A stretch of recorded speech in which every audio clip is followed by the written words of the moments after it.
రాజులు 2వ గ్రంథము 3వ అధ్యాయము 14వ వచనం. ఎలీషా ఇట్లనెను, ఎవని సన్నిధిని నేను నిలువబడి ఉన్నానో ఇశ్రాయేలు దేవుడైన యెహోవా జీవము తోడు, యూదా రాజైన యెహోషాపాతును నేను గౌరవము చేయని ఎడల నిన్ను చూచుటకైనను లక్ష్య పెట్టుటకైనను ఒప్పకపోదును.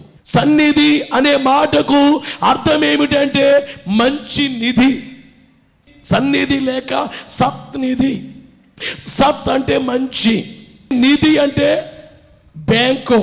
ఇంట్లో నిధి ఉంది, పొలంలో నిధి ఉంది అంటారు, అబద్ధాలు ఆడతారు కొందరు. నిధి అనేది ముఖ్యం. ఆ నిధి ఏమిటంటే సన్నిధి. సన్నిధి అనేది చాలా ముఖ్యమైన కార్యం. మీ అందరికీ చెప్పేది ఏమిటంటే సన్నిధి అలవాటు చేసుకోండి అన్నాను నేను. ఈరోజు క్రైస్తవ సంఘానికి ఒక అలవాటు ఉంది. చర్చికి వెళ్ళి పాటలు పాడి ఆరాధన చేసి ప్రార్థన చేసి కానుక సమర్పించి వచ్చే అలవాటు. అదే కాదు, ఒక అలవాటు ఉండాలి. అదేమిటంటే నువ్వు మోకాళ్ళ మీద ఉండి దేవునితో గడపాలి. అంటే దేవునితో ఫ్రెండ్షిప్ చేయాలి. ఒక గది ఏర్పాటు చేసుకుని మోకరించి 2 చేతులు జోడించి దేవా మా మధ్యకు రమ్మని చెప్పి ప్రార్థన చేసుకుని ఆయన వైపే చూడాలి. ఈ సన్నిధి అనేది సంపూర్ణ స్థితికి వెళ్ళాలి. సంపూర్ణ స్థితి ఏమిటంటే సన్నిధిలో ఉన్నటువంటి వారు కొన్ని రోజులైన తరువాత దేవుని చూస్తారు. నువ్వు దేవుని చూస్తున్నావు అంటే సంపూర్ణ సన్నిధిలోకి వచ్చేస్తున్నట్లు. దేవుడు కనబడతారు, దేవుడు మాట్లాడతారు.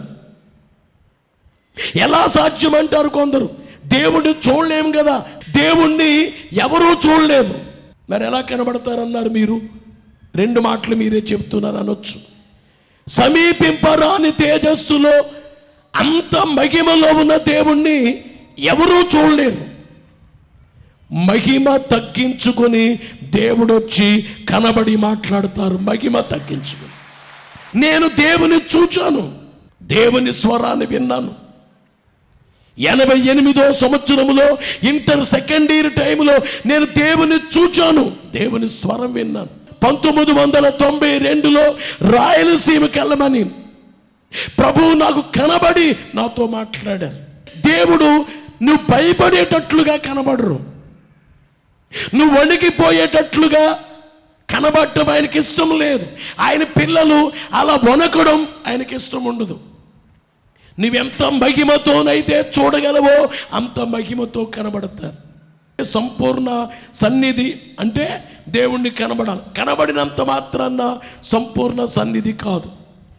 రెండోది ఏమిటంటే దేవుడు నీతో మాట్లాడాలి సంపూర్ణ సన్నిధిలోకి అడుగు పెట్టాలంటే.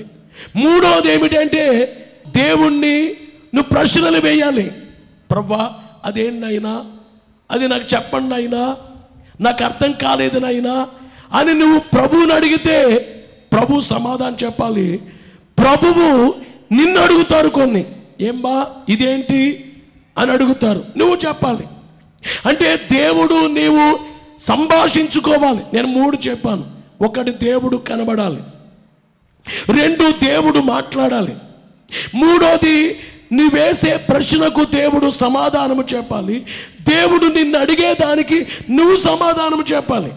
నాకు చెప్పారు, నువ్వు రాయలసీమ ప్రాంతమైన అనంతపురం జిల్లా వెళ్ళు అన్నారు. నేనేమనాలి? నేను వెళ్ళలేను నాయన అనాలా? సరే నాయన వెళతాననాలా? నేను ఆలోచిస్తున్నాను, అక్కడ ఎవరూ తెలియదే, ఏమీ లేదే, ఎట్లా? ఓ చర్చి లేదు, స్థలము లేదు, ఎలాగా? ప్రభు అన్నారు, విస్తారమైన ప్రజలను తీసుకొని వస్తాను అన్నారు. అంటే ఎవరూ లేరంటే విస్తార ప్రజలు.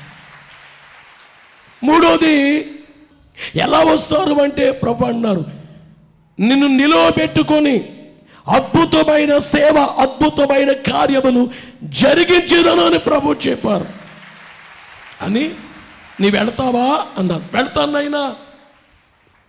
ప్రభు అడిగేదానికి మనం జవాబు చెప్పాలి. మనం అడిగేదానికి ప్రభు చెబుతూ ఉంటారు, ప్రభు ఇదేంటైనా బైబిల్లో ఫలాంది అర్థం కాలేదు చెప్పండి అయినా, ఇదేంటైనా ఇది ఎలా జరుగుద్ది చెప్పండి అంటే అన్నీ దేవుడు చూపిస్తారు. కనుక దేవుడు మాట్లాడతారు, తెలియచేస్తారు. ఈ సన్నిధి 4 రకాలు.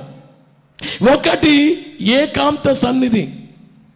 ఏకాంతంగా మీరు మోకరించి దేవుని పాదాల దగ్గర ఉండాలి.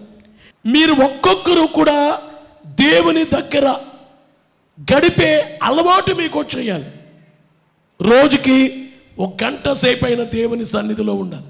దైవజనుడు చెప్పింది, భక్తులతో సహవాసం చేస్తే భక్తులైపోతారు, భక్తిహీనులతో సహవాసం చేస్తే భ్రష్టులైపోతారు, దేవునితో సహవాసము చేస్తే దేవుని పిల్లలుగా మారిపోతారు.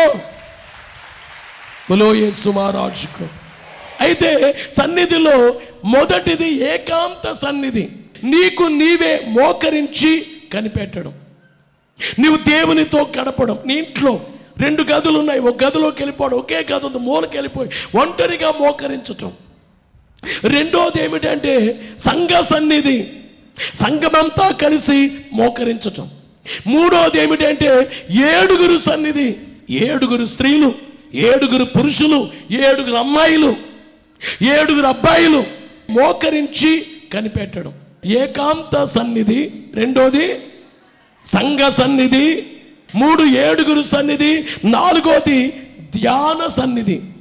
అంటే మోకరించి 7 మెట్లు చేసుకోవటం, మోకరించి సిలువ ధ్యానం చేసుకోవటం, మోకరించి రాకడ ధ్యానం చేసుకోవటం, మోకరించి క్రిస్మస్ ధ్యానం చేసుకోవటం. బైబిల్ మిషన్ సంఘము ఇంత గొప్ప స్థాయికి రావడానికి కలిగిన కారణాల్లో ఒక కారణం ఏమిటంటే దైవ ధ్యానము. ధ్యానములో ఉండండి జ్ఞాన నీచును సలా, ధ్యానములో ఉండండి జ్ఞాన నీచును సలా. ధ్యానములో ఉండండి. ధ్యానములో ఉంటే జ్ఞానం వస్తుంది, ధ్యానములో ఉంటే దేవుని శక్తి వస్తుంది. దైవజనుడు దేవదాసయ్య గారు అన్నారు, అపోస్తలులు 120 మంది మేడగదిలోకి వెళితే, మసి బొగ్గులు లేక వెళితే 10 రోజులైన తరువాత నిప్పు కణాల వలె బయటకు వచ్చారు దేవుని ధ్యానములో ఉండి. బలో యేసు మహారాజుకు. ఈ సన్నిధిలో నరులు దేవుని సన్నిధికి వెళ్ళుట అంటే మీరు అందరికి దేవుని మందిరములోకి వచ్చి నేను దేవుని సన్నిధిలోకి వచ్చానంటారు. సన్నిధి గదిలోకి వెళ్ళి నేను దేవుని సన్నిధిలోకి వెళ్ళానంటారు. గమనించే మాట ఏమిటంటే దేవుని సన్నిధిలోకి నరులు వెళ్ళడం. రెండోది అసలైంది ఏమిటంటే దేవుని సన్నిధి నరుల యొద్దకు వచ్చుట. అంటే దేవుడు నరుల యొద్దకు వచ్చేయటం. పరమందున దేవుడు, సృష్టికర్త అయిన దేవుడు నరుల మధ్యకు వస్తుంటారు. ఏదేను వనములో ఆది మానవులే చెయ్యొద్దన్న కార్యాన్ని చేసి వారు వస్త్రాలు మహిమ కోల్పోయి శరీరానికి ఆకులు కప్పుకొని చెట్ల చాటున దాగుంటే దేవుని సన్నిధి ఏదేను తోటలోకి వచ్చేసింది. దేవుని యొక్క వాక్యముల ఆదికాండం 3వ అధ్యాయం 8వ వచనములో చూస్తే, చల్లపూటను ఆదామును అతని భార్యయు తోటలో సంచరించుచున్న దేవుడైన యెహోవా స్వరమును విని దేవుడైన యెహోవా ఎదుటికి రాకుండా తోట చెట్ల మధ్యను దాగుకొనగా. ఈ వచనములో చూస్తే తోటలో సంచరించుచున్న దేవుడు, దేవుని సన్నిధి ఏదేను తోటలోనికి వచ్చేసింది. దేవుడు వచ్చేసి ఆది మానవులు బాధగా ఉండగా దేవుడు వారికి 3 చెప్పారు. 1 సంతానము, 2 పంట, 3వది ఏమిటంటే లోక రక్షకుడు. హవ్వకిచ్చిన వాక్యం ఏమిటంటే స్త్రీ సంతానం, స్త్రీ గర్భము ద్వారా లోక రక్షకుడు జన్మించి సాతాను శిరస్సు చితుకకు తొక్కేస్తారు అని ఆ సన్నిధి దిగొచ్చి ఈ మాట తెలియచేస్తారు. ఆదికాండం 5వ అధ్యాయము 22వ వచనములో చూస్తే హనోకు మెతూషెలను కనిన తరువాత 300 ఏండ్లు 300 ఏండ్లు దేవునితో నడుచుచు. ఇలా వినాలి, హనోకు అనే భక్తుడే మోకరించి దేవుని వైపు చూస్తే పరమందున్న దేవుడు హనోకు దగ్గరికి దిగి వచ్చి వారట. దేవుడు యేసు మహారాజుకు దేవుడు హనోకు దగ్గరికి వచ్చుట అంటే దేవుని సన్నిధి నరుల యొద్దకు వచ్చుట. ఆదికాండము 6వ అధ్యాయము 13-14 వచనాల్లో దేవుడు నోవహుతో సమస్త శరీరం మూలముగా భూమి బలాత్కారముతో నిండి ఉన్నది కనుక నా సన్నిధిని వారంతము వచ్చి ఉన్నది, వారిని భూమితో కూడా నాశనం. వినాలి ప్రియులారా, ఒకనాడు దేవుని సన్నిధి నోవహు దగ్గరికి వచ్చింది. అనగా దేవుడు నోవహు దగ్గరికి వచ్చారు. ఆదామవ్వల దగ్గరికి దేవుడు వచ్చారు, హనోకు దగ్గరికి దేవుడు వచ్చారు, నోవహు దగ్గరికి దేవుడు వచ్చి, నోవహు ఈ భూమి ప్రజల బలాత్కారముతో నిండింది, ఒక ఓడకట్టు నీ కొరకు, నీవు నీ కుటుంబం వాళ్ళలోకి వెళ్ళు, ప్రజలందరూ నాశనం చేస్తాను నేను. నోవహు దగ్గరికి వచ్చిన దేవుని సన్నిధి ఆదికాండం 12వ అధ్యాయం 1వ వచనములో చూస్తే, యెహోవా నీవు లేచి నీ దేశము నుండి, నీ బంధువుల ఇంటి యొద్ద నుండి, నీ తండ్రి ఇంటి నుండి బయలుదేరి నేను నీకు చూపించు దేశమునకు వెళ్ళు. నేను నీకు చూపించు. దేవుడు వచ్చి అబ్రహాముతో మాట్లాడుతున్నారు. అనగా దేవుని సన్నిధి పరలోకము నుండి అబ్రహాము దగ్గరికి దేవుని సన్నిధి దిగింది.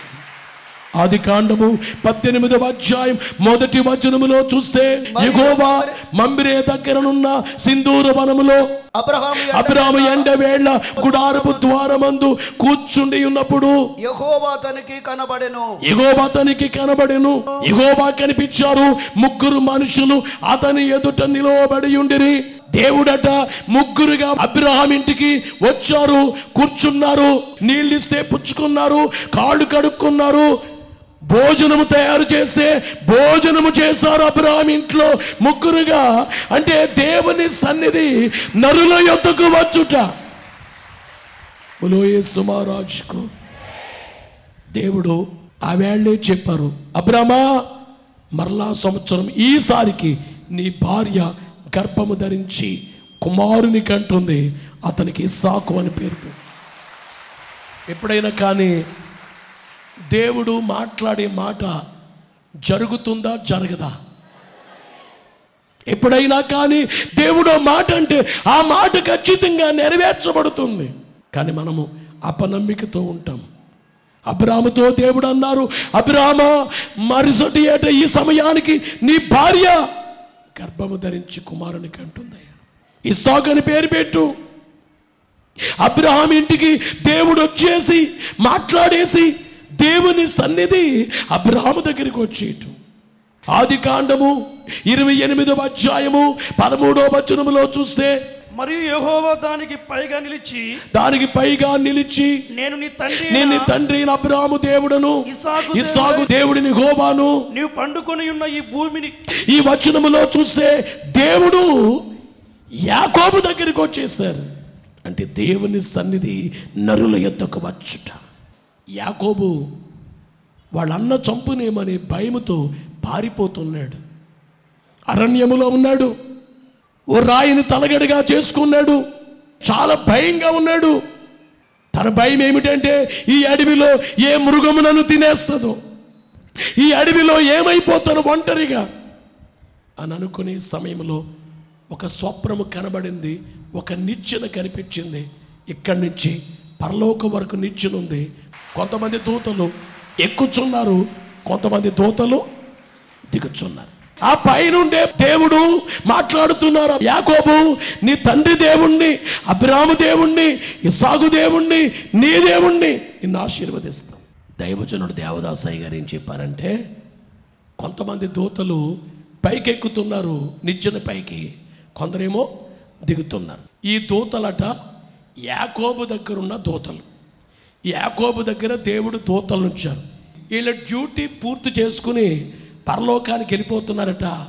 వాళ్ళ డ్యూటీ చేయడానికి కొత్త దూతలు దిగుతున్నారట కిందకి. అంటే యాకోబు దగ్గర ఎవరు ఉన్నారు? చాలా పర్యాయాలు నేను ఒంటరి వాడిని, నేను ఒంటరి దాన్ని, నాకు ఎవరు లేరు అంటాం. కానీ దేవుడు నీ దగ్గర దేవదూతలను, దైవదూతలే నా ధరిని నుండగా దయ్యాలేమి చేయును, దైవదూతలే నా ధరిని నుండగా దయ్యాలేమి చేయును, సమాధానముగా కావలియున్నది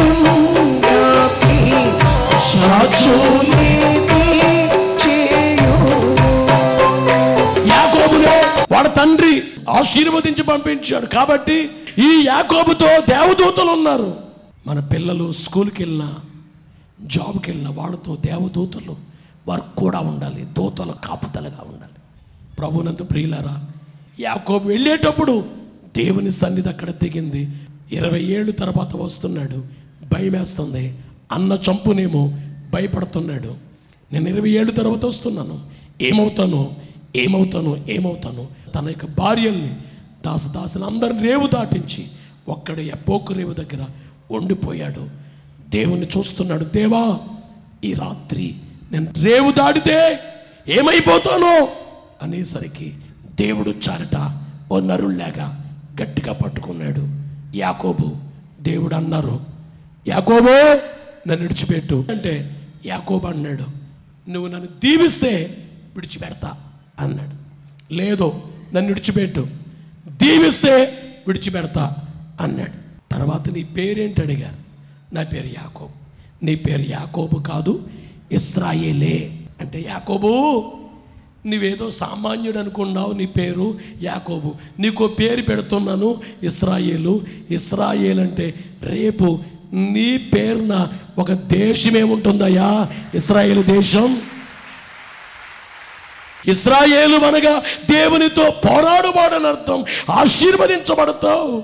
ఆది కాండము 32వ అధ్యాయములో 28వ వచనములో, అప్పుడు ఆయన నీవు దేవునితోను మనుషులతోను పోరాడి గెలిచిదివి కనుక ఇక మీద నీ పేరు ఇశ్రాయేలే గాని యాకోబు అనబడదని చెప్పాను. బలో యేసు మహారాజుకు.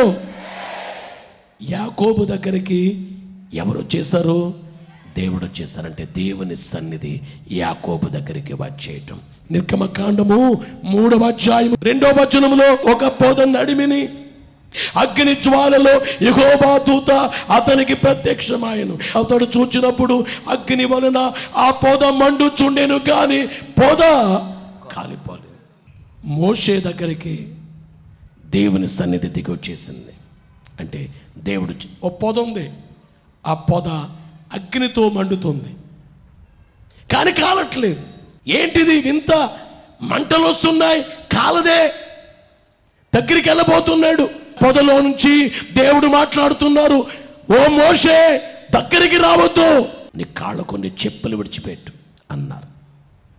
ఆ పొదలో నుంచి దేవుడు మాట్లాడుతున్నారు. దేవుడు చాలా కార్యాలు మర్మముగా చూపించి, పొద అంటే పొదలేక వ్యాపించిన ఇశ్రాయేలు జనాంగం, పొదలేక వ్యాపించిన ఆ జనాంగానికి మంట వచ్చింది.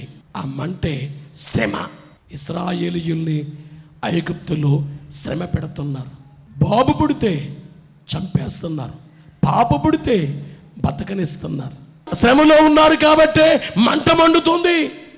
పొద అంటే ఇశ్రాయేలీయులు, మంట అంటే శ్రమ. కానీ ఆ పొద కాలట్లేదు. కారణం ఏంటంటే ఆ పొదలో దేవుడు ఉన్నందువల్ల. మోషే, నువ్వు చూచావా, ఈ పొదలో నేనున్నాను కాబట్టి మంటలు వచ్చినా ఈ పొద కాలట్లేదు. అలాగే నా జనాంగమైన ఇశ్రాయేలీయులకి శ్రమలు అనే మంట ఎంతొచ్చినా వారు నాశనము కారు, నేనున్నాను కాబట్టి. బలో యేసు మహారాజుకో. వాక్యాన్ని వినేవారులారా, నీకెన్ని శ్రమలు వచ్చినా నిన్ను నాశనము చేయలేవు. కారణం ఏంటంటే దేవుడు నీతో ఉన్నారు కాబట్టి. దేవుడు మనతో ఉన్నారు కనుక ఏం చేసినా ఏమి కాదు, దేవుడు ఉన్నారు అని మోషే దగ్గరికి దేవుని సన్నిధి వచ్చేసింది. అయితే 40 రోజులు దేవుడు మోషేని, మోషే నువ్వు సీనాయి కొండపైకి రా అన్నారు. కొండపైకి రమ్మంటే దేవుడు పరలోకా నుంచి కొండపైకి మోషే దగ్గరికి వచ్చేసారు. అంటే ఇవన్నీ వినేవాళ్ళారా, దేవుడు నరుల దగ్గరికి వస్తారు. కొత్త నిబంధనలో చూస్తే యేసు ప్రభువారు అన్నారు, ఎక్కడ నా నామమున 2-3 కూడి ఉందురో వారి మధ్య నేనుందును. అంటే దేవుని సన్నిధి నరుల దగ్గరికి వచ్చేస్తుంది. అయితే చివరి మాటలు ఏంటంటే, దేవుడు నరుల దగ్గరికి వస్తున్నారు కానీ విచారం ఏంటంటే నరులు చూడట్లేదు. మొదటిది, దేవుడు వచ్చి మాట్లాడుతున్నారు కానీ నరులు దేవుని మాట వినట్లేదు. ఆత్మ సంగములతో చెప్పు మాట చెవి గలవాడు వినుగాక.